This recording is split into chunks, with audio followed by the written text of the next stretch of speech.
untuk aquascape dan diskus itu sendiri, kalau bisa dibilang secara kasar, sebenarnya kan agak bertolak belakang ya. Kontradiktif. Kontradiktif, betul. Betul. Dimana aquascape itu perlu suhu yang agak rendah, kemudian ikan diskus itu ya perlu suhu yang agak di atas inilah 28-30 gitu kan.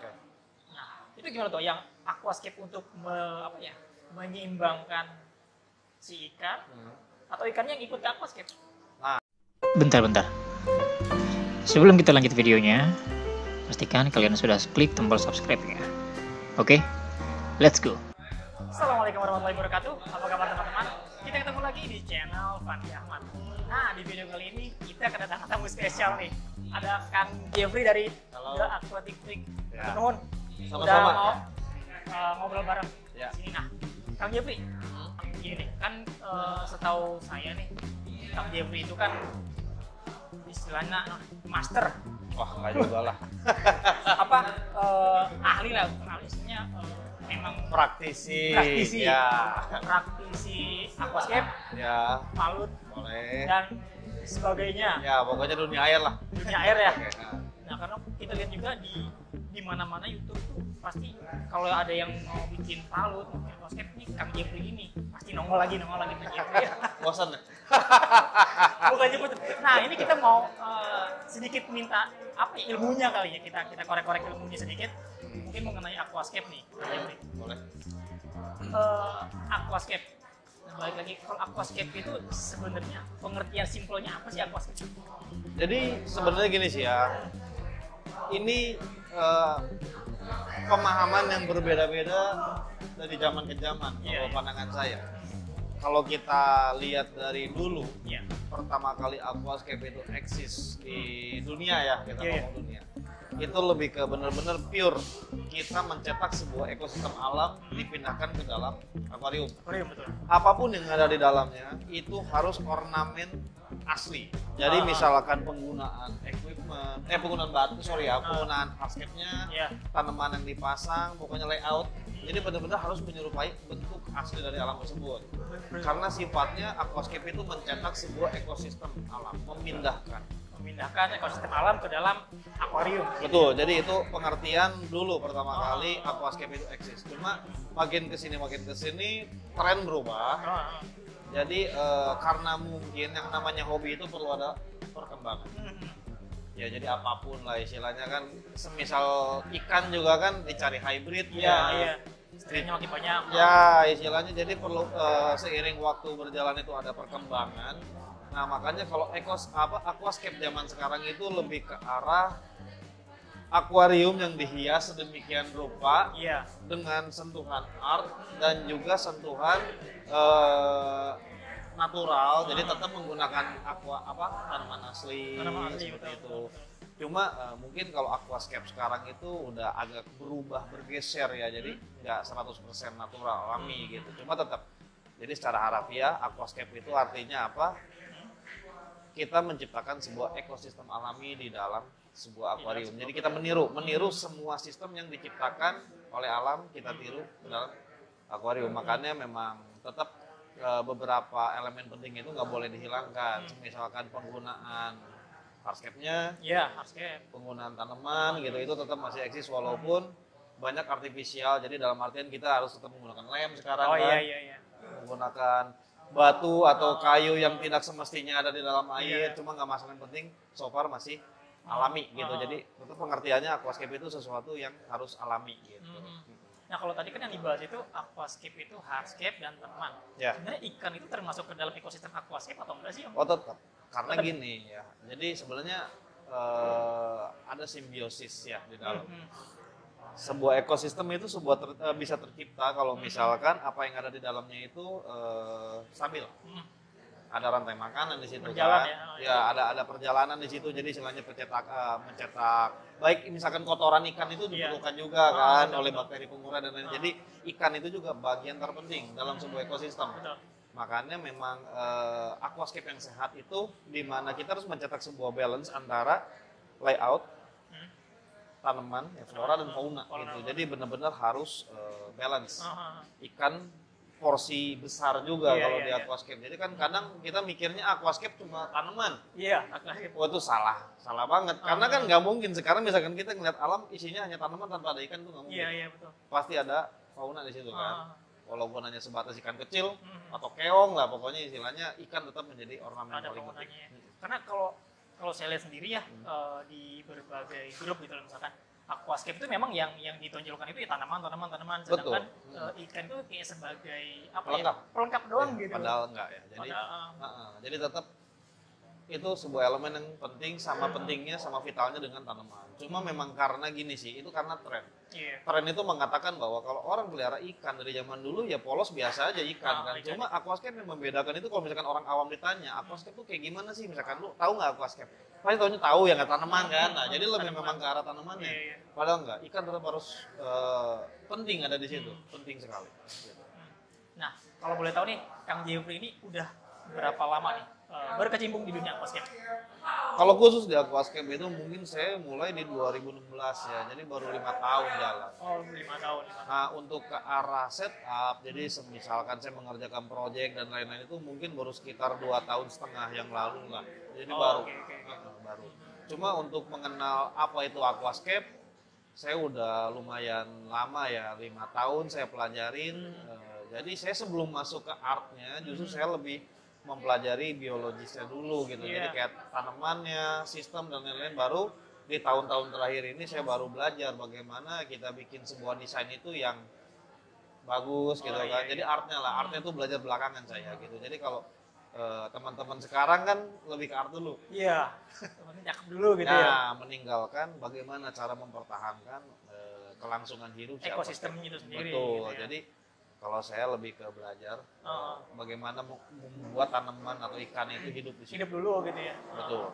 Nah, karena memang kan dengan tanaman jenis-jenis tertentu, juga ikan jenis-jenis tertentu, ada juga yang bisa digabung, ada juga yang enggak, misalkan. Betul. Oke, sebagai contoh, karena di konten saya ini lebih banyak membahas mengenai ikan-ikan diskus nih. Oke. Nah, untuk aquascape dan diskus itu sendiri, kalau bisa dibilang secara kasar, sebenarnya kan agak bertolak belakang ya. Kontradiktif. Kontradiktif, betul. Di mana aquascape itu perlu suhu yang agak rendah, kemudian ikan diskus itu ya perlu suhu yang agak di atas inilah 28-30 gitu kan. Nah, itu gimana tuh yang aquascape untuk menyeimbangkan si ikan atau ikannya yang ikut ke aquascape? Nah, ini menarik ya. Iya. Jadi banyak sekali pemahaman, ada pro dan kontra ya, antara diskus versus aquascape. Ya. Jadi basicnya memang sebenarnya ini bertolak belakang, cuma nggak terlalu jauh. Nggak terlalu jauh. Kalau saya bilang ya ini menurut pemahaman saya kan. Iya. Pengalaman saya tuh berkata seperti ini, aquascape rata-rata itu memerlukan suhu rendah. Iya. Rata-rata. Cuma nggak semua.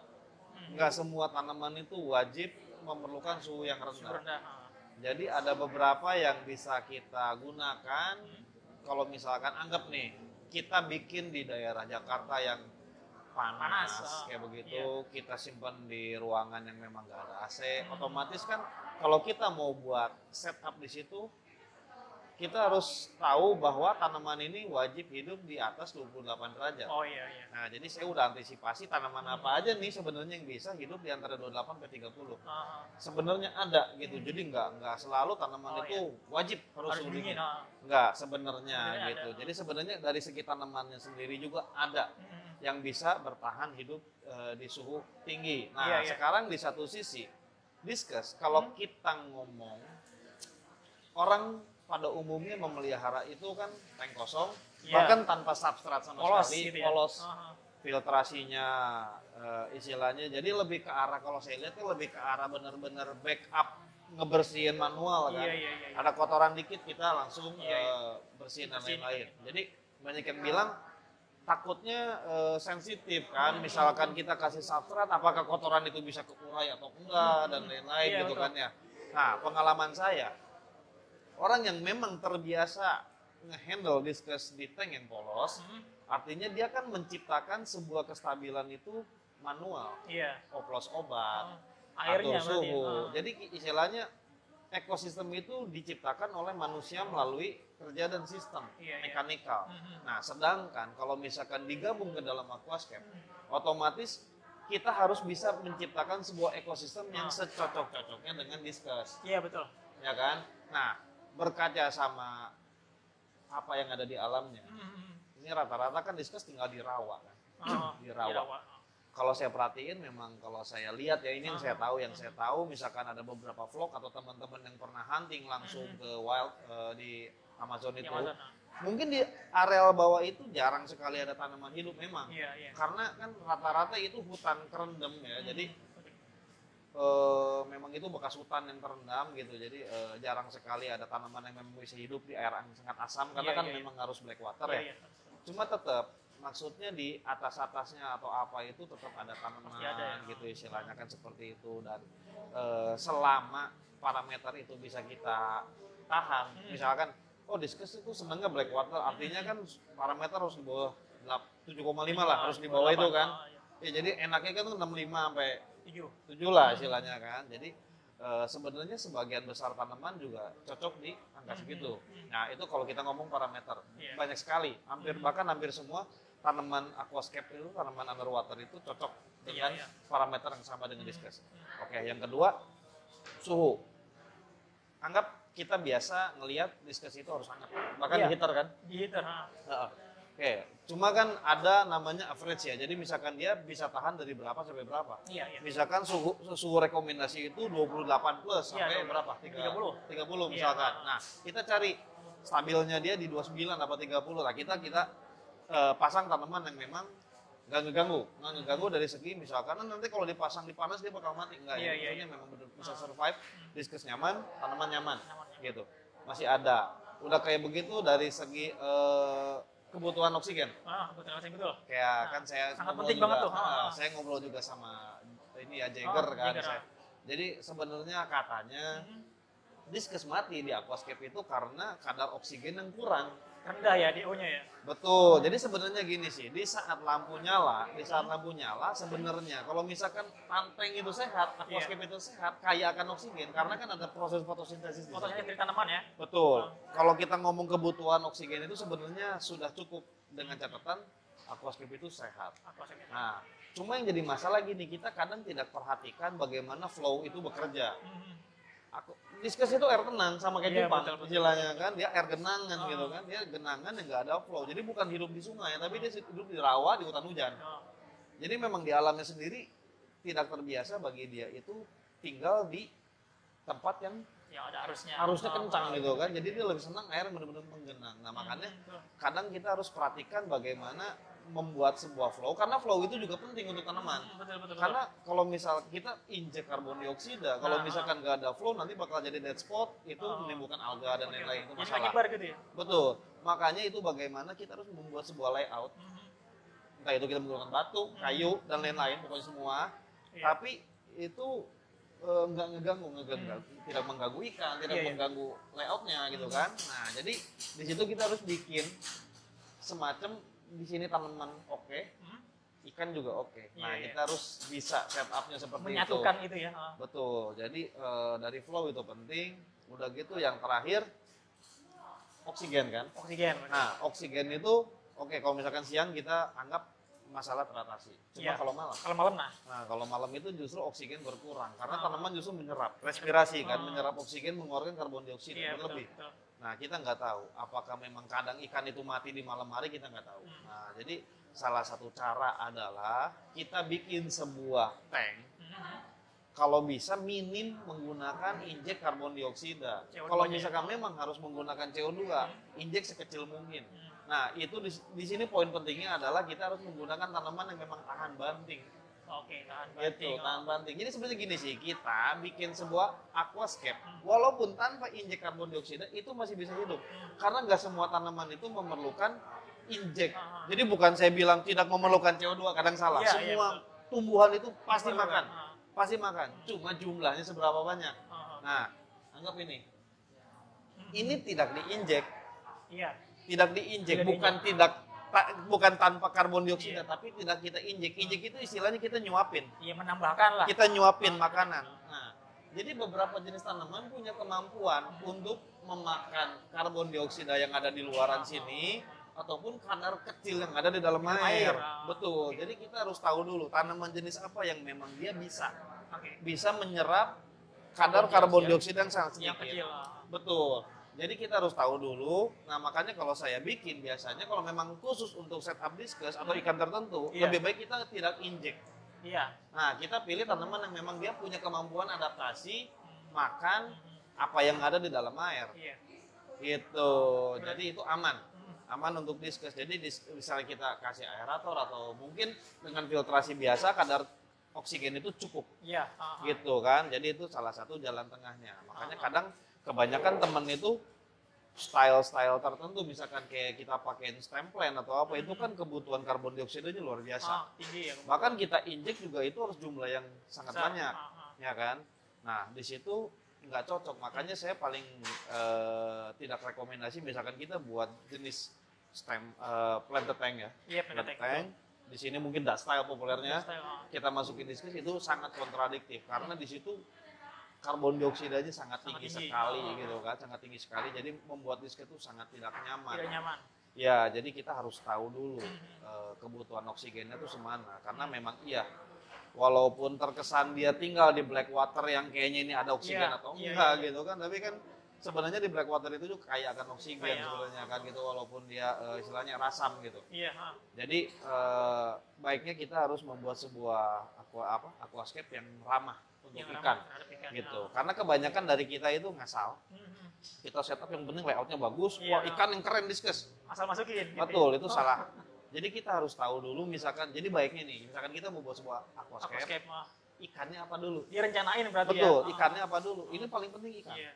Misalkan mau masukin ikan A, ikan B, itu nanti pengaruh ke layout. Betul.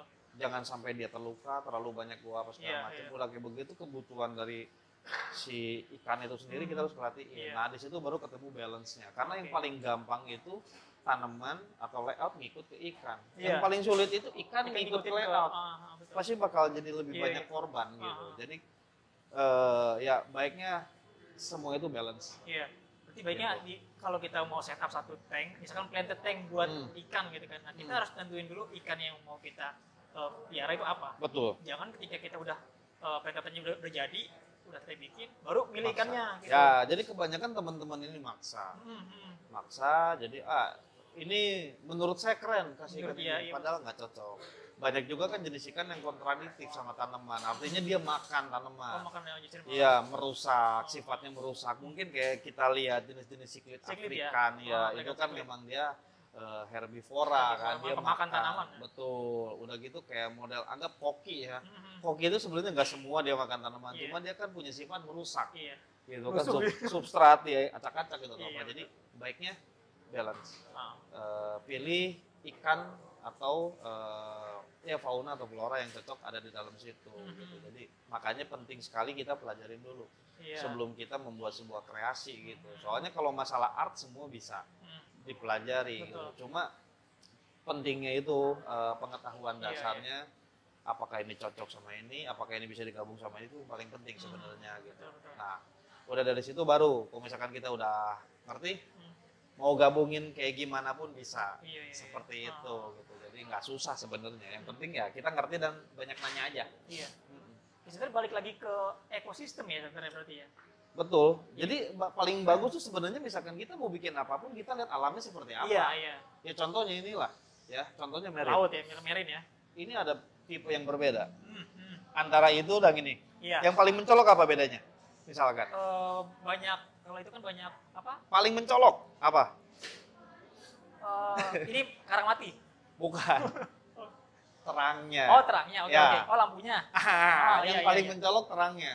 Ini dua tipe yang berbeda. Ini namanya SPS, itu LPS. Oke. Ini di alamnya yang paling dekat dengan permukaan air. Oke. Makanya dia harus terang. Iya. Itu jauh dari permukaan air. Laut dalam gitu. Betul. Nggak mungkin SPS ini bisa hidup menggunakan lampu yang memang didesain khusus untuk LPS gitu. Makanya di sini alam tuh udah ngajarin kita bagaimana mereka tuh bisa hidup. Oke. Sama seperti di aquascape ada beberapa jenis tanaman yang perlu high, ada beberapa tanaman yang hanya perlu low. Tergantung di alamnya itu mereka hidup seperti apa gitu kan. di laut, di sungai dalam. Iya.